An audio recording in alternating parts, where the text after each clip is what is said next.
Hello and welcome friends. कैसे हैं आप सब? आई होप अच्छे होंगे और कंप्लीट लॉकडाउन को फॉलो कर रहे होंगे। लॉकडाउन ख़त्म होने को है, हो सकता है इंक्रीज़ हो जाए, डोंट नो, बट अपनी पढ़ाई के साथ कोई कॉम्प्रोमाइज़ नहीं करना है। इसलिए इस प्लेटफॉर्म पे मैं प्रकृति कपूर आपके साथ लेकर आई हूँ बैंकिंग स्ट्रक्चर का पार्ट 3। तो स्टार्ट करते हैं इसे। बात करते हैं इंडियन बैंकिंग स्ट्रक्चर के नेक्स्ट पार्ट की। तो इंडियन बैंकिंग स्ट्रक्चर के कुछ पार्ट्स हम पहले ही कवर कर चुके हैं, जिसमें हमने बात शेड्यूल बैंक की करी थी। शेड्यूल बैंक के अलावा हमने नॉन शेड्यूल बैंक्स की भी बात करी थी कि वो क्या होता है। अगर आपने नहीं देखा है तो उस लेक्चर को जाकर ज़रूर देख लीजिएगा। कॉमर्शियल बैंक की बात करी थी हमने, डेवलपमेंट बैंक की बात करी थी। इसके अलावा हमने public sector bank, private sector bank, foreign bank और कोऑपरेटिव बैंक्स की भी बात कर ली है। स्टेट बैंक ऑफ इंडिया की भी बात हम कर चुके थे। आज हम नेशनलाइजेशन ऑफ बैंक की बात करेंगे। नेशनलाइजेशन ऑफ बैंक, जिसे हिंदी में कहा जाता है बैंकों का राष्ट्रीयकरण। बैंकों के राष्ट्रीयकरण की बात करें तो बैंकों के राष्ट्रीयकरण से जुड़ी हुई है एक महिला, जिनका नाम है इंदिरा गांधी। आप ज़रूर जानते होंगे इनको, ये है हमारी इंदिरा गांधी जी। तो इंदिरा गांधी जी जो कि भारत की पहली महिला प्रधानमंत्री भी रह चुकी हैं। तो इंदिरा गांधी की हम बात करेंगे क्योंकि ये जुड़ी हुई हैं राष्ट्रीयकरण से और ये बहुत इंपॉर्टेंट रोल प्ले करती हैं यहाँ पर। तो इंदिरा गांधी जी जब छोटी सी थी, हम सबको पता है कि ये पंडित जवाहरलाल नेहरू, जो कि भारत के पहले प्रधानमंत्री हैं, उनकी बेटी थी। तो जब ये छोटी सी थी तो उनका चेहरा इतना प्यारा था कि जवाहरलाल नेहरू इन्हें प्रियदर्शिनी कहकर बुलाते थे। प्यारे से चेहरे को देखकर प्रियदर्शिनी कहते थे। बाद में इनका नाम इंदिरा गांधी रख दिया गया। लेकिन स्वतंत्रता सेनानी की बेटी होने के कारण इनके अंदर भी वो स्वतंत्रता दिलाने का जज्बा था। तो उस समय ये अंग्रेजों के ऊपर अपने दोस्तों की मंडली में छुपकर पत्थरबाजी किया करती थी। कुछ समय के बाद नेहरू जी को ये रियलाइज हुआ कि अगर बेटी को ऐसे ही छोड़ दिया तो वो पढ़ाई लिखाई नहीं करेगी, सिर्फ पत्थरबाजी करेगी। तो उन्होंने क्या किया, अपनी बेटी को भेज दिया बाहर पढ़ने के लिए, फॉरेन। जब वहां पर गई तो वहां उसकी मुलाकात हुई फिरोज गांधी से, जो बाद में जाकर इंदिरा गांधी के हस्बैंड भी बने। तो फिरोज गांधी के साथ में इनकी शादी हुई और कुछ समय के बाद जब तक वो पॉलिटिकल लाइन में एंटर करती, उसी समय के दौरान 1960 में ये देखने को मिला कि फिरोज गांधी जी की डेथ हो जाती है। फिरोज गांधी की डेथ हो गई।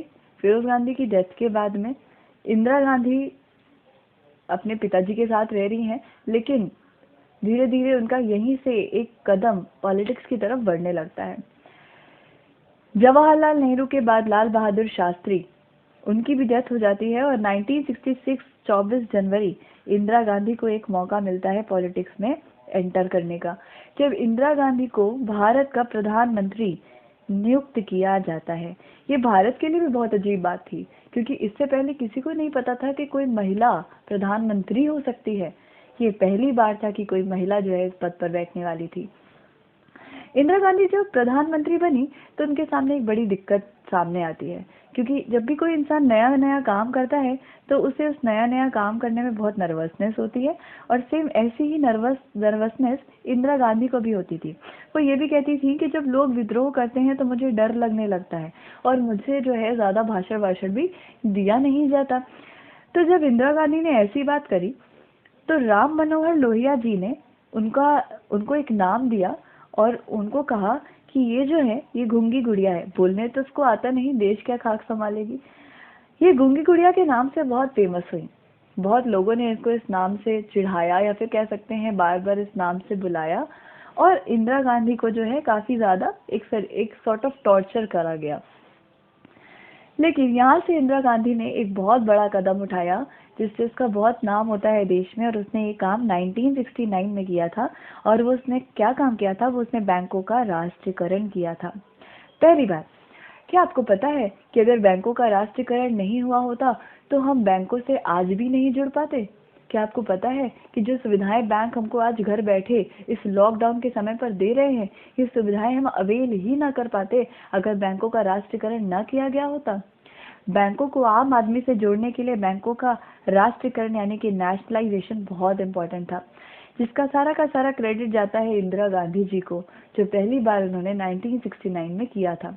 राष्ट्रीयकरण राष्ट्रीयकरण का मतलब होता है कि जब सरकार किसी चीज को अपने कब्जे में ले लेती है, गवर्नमेंट का ओनरशिप, जब सरकार किसी चीज को अपने कब्जे में ले ले तो उसे कहते हैं राष्ट्रीयकरण।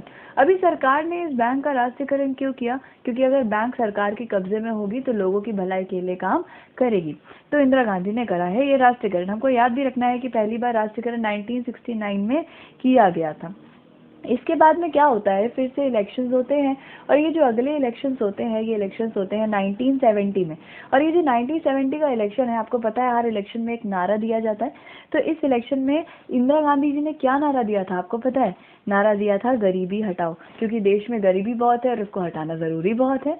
लेकिन वही जो ऑपोजिशन के लोग हैं, जो जनता पार्टी के लोग हैं, जो भारतीय जनता पार्टी आज हो गई है लेकिन तभी वो जनता पार्टी के नाम से जानी जाती थी, इन्होंने नारा दिया इंदिरा हटाओ। अब बताओ, आपके सामने ऐसी बातें आएगी तो आप किसको हटाओगे? इंदिरा को हटाओगे कि गरीबी को हटाओगे? भाई, लोगों ने इंदिरा को चुना और इंदिरा को जिताया, और ये भी कहा गया कि she one, India is Indira and Indira is India. India और इंदिरा का नाम काफी मिलता जुलता है ना, तो उन्होंने ये नारा दिया, उन्होंने कहा कि इंडिया ही इंदिरा है और इंदिरा ही इंडिया है। इसलिए इंदिरा गांधी की जीत होती है और वो वापस से प्रधानमंत्री बन जाती है। 1971 में इंदिरा गांधी ने एक बहुत अच्छा रोल प्ले किया है। उस समय इंडिया और पाकिस्तान के बीच में बहुत वॉर चल रहे थे, जिसमें बांग्लादेश जो है बहुत प्रताड़ित हो रहा था। तो बांग्लादेश को पाकिस्तान के कहर से बचाने के लिए इंडिया ने जो है एक बहुत इम्पोर्टेंट स्टेप उठाया, और इंडिया की आर्मी को प्रोत्साहित करने का काम भी उस समय इंदिरा गांधी ने किया था। इंदिरा गांधी के जज्बे को देखते हुए ऐसा लगता है कि भाई ये तो दुर्गा शक्ति है, इसने तो दुर्गा का रूप धारण कर लिया है।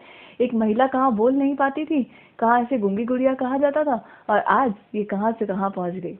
अच्छा, ये सब काम करते करते शायद इंदिरा गांधी को जो है कहीं ना कहीं अपने ऊपर कुछ घमंड भी आ गया होगा, या उसके ऊपर कुछ इल्जाम भी लगने लगे, जिसके कारणवश 1975 में इंदिरा गांधी ने आंतरिक आपातकाल लगा दिया, इंटरनल इमरजेंसी आपातकाल, जो कि आपको जो जीएस के सेशंस हैं उसमें बताया जाएगा डिटेल में। लेकिन फिलहाल आपको इतना ही जानना जरूरी है कि जब ये आंतरिक आपातकाल लगा तो उस समय लोगों से कहीं ना कहीं बहुत सारे अधिकार को छीन लिया गया।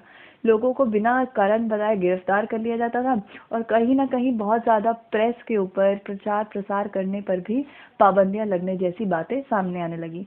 लोग इतने प्रताड़ित हो चुके थे कि वो इंतजार कर रहे थे कि ये इमरजेंसी का अंत कब होगा। जैसे ये इमरजेंसी का अंत होगा फिर से इलेक्शंस होंगे। तो समय आ गया 1977, जब इमरजेंसी खत्म हो गई, आपातकाल खत्म हो गया और फिर से इलेक्शंस हुए। अब सोचो, इंदिरा गांधी से इतने प्रताड़ित हैं तो इंदिरा गांधी को क्यों जिताएंगे भाई? तो इस बार जब इलेक्शंस हुए तो इस बार जनता पार्टी के मोरारजी देसाई पावर में आए। कौन आया? मोरारजी देसाई पावर में आए। और जब मोरारजी देसाई पावर में आए तो उनको एक्सपीरियंस तो था नहीं सरकार चलाने का, तो उनकी सरकार 2-3 साल में ही गिर गई और फिर से करने पड़े इलेक्शंस। और अगले इलेक्शंस में 1980 में फिर से इंदिरा गांधी जो है पावर में आई। इंदिरा गांधी जो है चुनकर आई, पावर में चुनकर आई। और जैसे ही वो पावर में आई उसे लगा, उसने सोचा कि लास्ट टाइम मैंने सबसे अच्छा काम क्या किया था? राष्ट्रीयकरण। तो उसने फिर से किया राष्ट्रीयकरण। कब? 1980 में। तो दूसरी बार राष्ट्रीयकरण कब हुआ है? 1980 में। इंदिरा गांधी का एंड होता है ब्लू स्टार ऑपरेशन के बाद। कभी ब्लू स्टार ऑपरेशन की बात करेंगे बहुत डिटेल में, जब इंदिरा गांधी को उनके ही अंगरक्षक, उनके ही बॉडीगार्ड जो है मार देते हैं और इंदिरा गांधी का एंड हो जाता है। लेकिन हमें उससे कोई फर्क नहीं पड़ता, हमारे लिए तो सिर्फ ये इम्पोर्टेंट है कि भारत में बैंकों का राष्ट्रीयकरण इंदिरा गांधी जी ने किया था। अब यहाँ पर एक देख सकते हैं लिखा हुआ है कि पहली बार में कितने बैंकों का राष्ट्रीयकरण हुआ? पहली बार में 14 बैंकों का राष्ट्रीयकरण हुआ। और दूसरी बार में कितने बैंकों का राष्ट्रीयकरण हुआ? दूसरी बार में 6 बैंकों का राष्ट्रीयकरण हुआ। जब पहली बार राष्ट्रीयकरण हुआ तब कुछ पर्टिकुलर चीजें रखी गई थी, कुछ क्वालिफिकेशंस रखी गई थी राष्ट्रीयकरण या नेशनलाइजेशन की। तो हम उसे देख लेते हैं। जब पहली बार राष्ट्रीयकरण 1969 में हुआ तो कहा गया कि भाई हम 14 बैंकों का राष्ट्रीयकरण करेंगे, और सिर्फ उन्हीं बैंकों का राष्ट्रीयकरण करेंगे जिनके पास 50 करोड़ रुपए की पूंजी होगी। यानी कि जिन बैंकों के पास 50 करोड़ रुपए की पूंजी है उन्हीं का राष्ट्रीयकरण किया जाएगा, उन्हें ही सरकार अपने कब्जे में लेगी और बाकी बैंकों को नहीं लेगी। आप सोचिए, सरकार एक नौकरी देने के लिए कितनी मशक्कत कराती है, तो सरकार अपने अंडर में एक व्यक्ति को लेने के लिए उससे इतने एग्जाम लेती है, तो सरकार पूरे बैंक को अपने अंडर में लेने के लिए उसके कितने एग्जाम लेगी।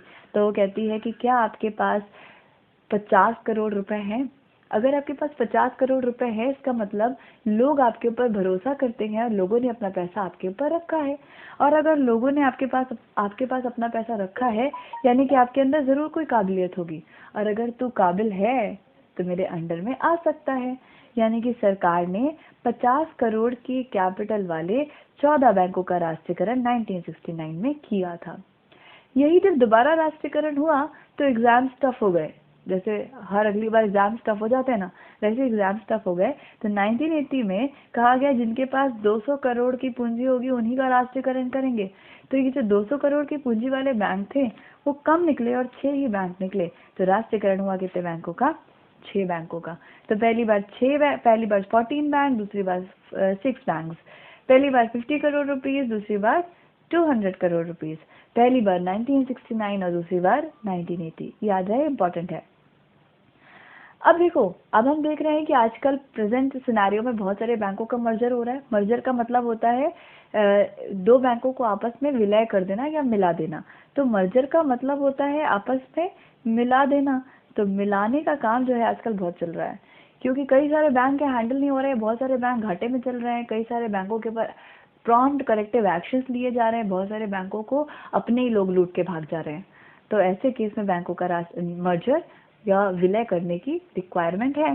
तो सबसे पहली चीज हमको ध्यान रखना है कि बैंकों का मर्जर होगा ये कौन से सेक्शन में लिखा गया है। तो लिखा गया है सेक्शन 7 में, सेक्शन 7 ऑफ आरबीआई एक्ट 1934। याद रहे। तो आरबीआई की गवर्नर के साथ बैठकर केंद्र सरकार ये डिसाइड करती है कि बैंकों का विलय करना है कि नहीं करना। ठीक, नेक्स्ट देखते हैं। मर्जर ऑफ बैंक्स की बात करें तो कुछ समय पहले आपको पता चला होगा कि बीओबी के साथ में 2 बैंकों का विलय कर दिया गया, एक तो विजया बैंक और एक देना बैंक। तो ये तो पुरानी बात हो गई। तो आपको ध्यान भी रखना है कि बैंक ऑफ बड़ौदा के साथ कौन से 2 बैंक जोड़े गए हैं, कौन से 2 बैंक मिलाए गए हैं। तो विजया बैंक और देना बैंक। तो याद रखना है, विजया बैंक और देना बैंक दोनों मिलकर कहाँ चले गए हैं? बीओबी में चले गए हैं। इसके अलावा और 4 बैंक बनाए गए। पंजाब नेशनल बैंक के साथ मिला दिया गया ओबीसी यानी ओरिएंटल बैंक ऑफ कॉमर्स को और यूनाइटेड बैंक ऑफ इंडिया को। तो पंजाब नेशनल बैंक के साथ मिला दिया गया ओरिएंटल बैंक ऑफ कॉमर्स को और यूनाइटेड बैंक ऑफ इंडिया को। यानी अब ओरिएंटल बैंक ऑफ कॉमर्स और यूनाइटेड बैंक ऑफ इंडिया नहीं रहेंगे, ये पंजाब नेशनल बैंक के अंडर में ही काम करेंगे। ठीक है, नेक्स्ट है सिंडिकेट बैंक को उठा के किसके साथ मर्ज कर दिया गया? केनरा बैंक के साथ। यानी सिंडिकेट बैंक अब नहीं रहेगा, ये केनरा बैंक के अंदर ही मर्ज हो जाएगा।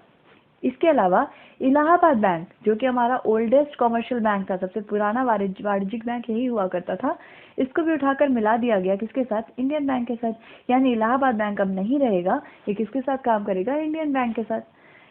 इसके अलावा आंध्र बैंक और कॉर्पोरेशन बैंक को यूनियन बैंक ऑफ इंडिया के साथ मिला दिया गया। यानी कि अब आंध्र बैंक और कॉर्पोरेशन बैंक नहीं रहेंगे, ये मिल गए हैं किसमें? यूनियन बैंक के साथ। तो ये बहुत इंपॉर्टेंट है कि किसका किसके साथ में मर्जर हुआ है।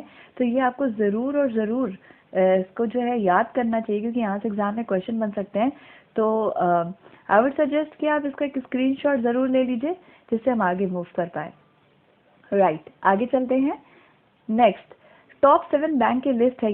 ये जो पूरा का पूरा मर्जर हुआ है ना, जिसकी बात हम अभी यहाँ पर कर रहे थे, ये मर्जर कब हुआ है? 1 अप्रैल 2019 में। तो आपको ध्यान रखना है 2019, 1 अप्रैल 2019 को ही ये मर्जर हुआ है। और इस हिसाब से हमारे देश का सबसे बड़ा बैंक कौन बन गया है? एसबीआई पहले नंबर पर। दूसरे नंबर पर कौन आएगा? पंजाब नेशनल बैंक यानी कि पीएनबी। तीसरे नंबर पर आएगा bank of Baroda BOB. 4th number पर है केनरा बैंक। 5th नंबर पर है यूनियन बैंक। 6th नंबर पर है बैंक ऑफ इंडिया।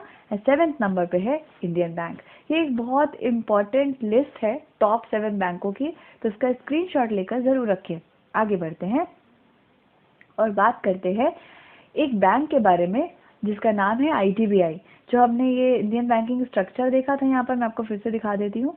हाँ, हमने यहाँ पर आईडीबीआई का भी जिक्र किया था। ठीक है, तो आईडीबीआई की बात कर ले हम। आईडीबीआई जो है अब पूरी तरीके से पब्लिक सेक्टर बैंक नहीं रहा, इसमें कुछ चेंजेस हो गए हैं। क्या चेंजेस हो गए हैं हम देख लेते हैं। आईडीबीआई, इसका नाम है industrial development bank of India, भारतीय औद्योगिक विकास बैंक, जिसे हिंदी में कहा जाता है भारतीय औद्योगिक विकास बैंक। इसकी स्थापना हुई थी 1 जुलाई 1964 में। इसका मुख्यालय मुंबई में है और इसके जो सीईओ या एमडी, जो हाईएस्ट अथॉरिटी वाले पर्सन है, जो हाईएस्ट पर्सन है इसमें, उनका नाम है राकेश शर्मा। लेकिन अभी जून 2018 की बात करें तो जून 2018 में LIC यानी लाइफ इंश्योरेंस कॉरपोरेशन, आपने सुना होगा LIC जिंदगी के साथ भी और जिंदगी के बाद भी, तो उसी ने जो है IDBI की जिंदगी बचाई है और इस हिसाब से ये IDBI का क्या बन गया है, parent company.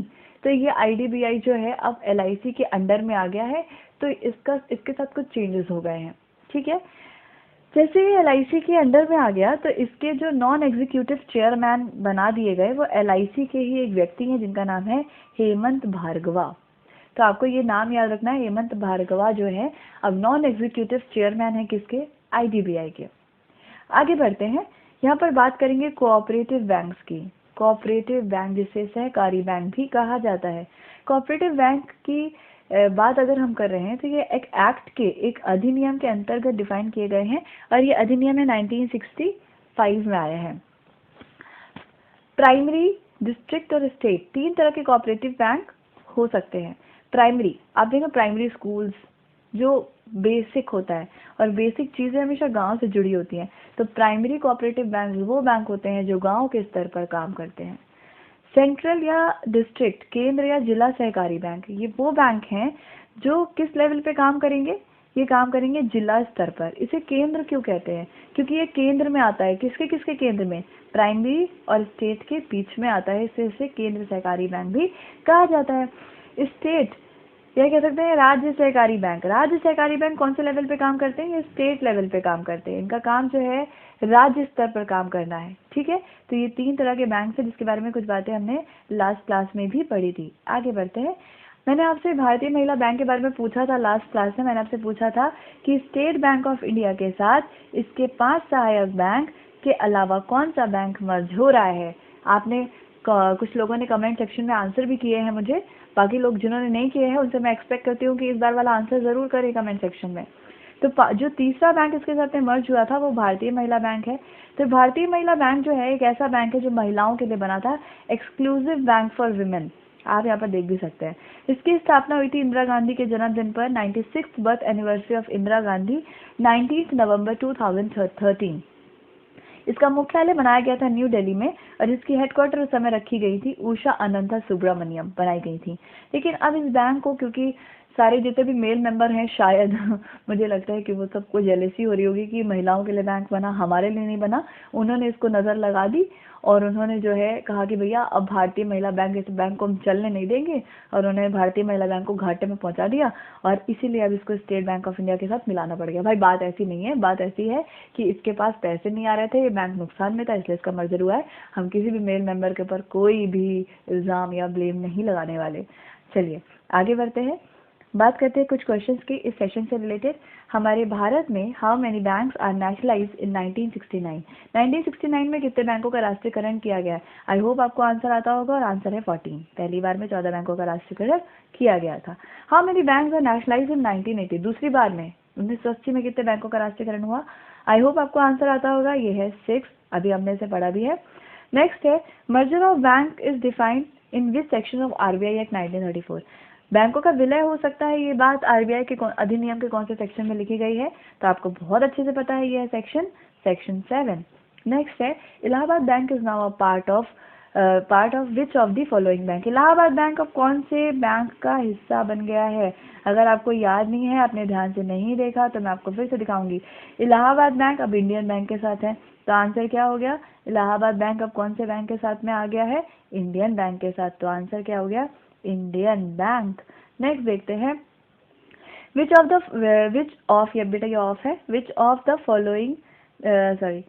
The following is now parent company of IDBI। IDBI का पापा कंपनी कौन सी है, कौन इसको पालन पोषण कर रहा है, किसने इसकी जिंदगी बचाई है, जिंदगी के साथ भी और जिंदगी के बाद भी, तो ये आंसर हो गया LIC। Top 5th bank of India after merger के बाद 5वें नंबर का बैंक कौन सा है। अगर आपने ध्यान से नहीं देखा तो फिर से दिखा देती हूँ मैं आपको कि 5वें नंबर पे कौन सा आ रहा है, यूनियन बैंक आ रहा है, यानी हमारे लिए करेक्ट आंसर क्या हो गया, यूनियन बैंक। जितनी भी चीज़ें हमने यहाँ पर बात करी है सब बहुत इंपॉर्टेंट है, इसका स्क्रीनशॉट लेकर ज़रूर रखिए। इसके PDFs भी आपको प्रोवाइड करवा दूंगी। और जाते जाते एक क्वेश्चन का आंसर जो आप मुझे कमेंट सेक्शन में करेंगे, which is the largest bank of India. Bharat का सबसे बड़ा बैंक कौन सा है, इसी सेशन में उसका आंसर है। आई होप आपको ये वीडियो अच्छा लगा होगा और समझ में आया होगा। और अगर आपको ये अच्छा लगा और समझ में आया तो इसे लाइक करिए, शेयर करिए और सब्सक्राइब करना बिल्कुल मत भूलिए। जैसे ही ज़्यादा सब्सक्राइबर्स हो जाएंगे हम ऑनलाइन लाइव क्लासेस भी स्टार्ट करेंगे, इसलिए सब्सक्राइब करना बिल्कुल ना भूलें। Thank you so much. Stay connected. I hope आपको ये वीडियो अच्छी लगी होगी, समझ में आई होगी। अगर आपको ये वीडियो अच्छी लगी तो इसे लाइक करिए, सब्सक्राइब करिए और अपने फ्रेंड्स के साथ शेयर करिए। Stay connected. Thank you.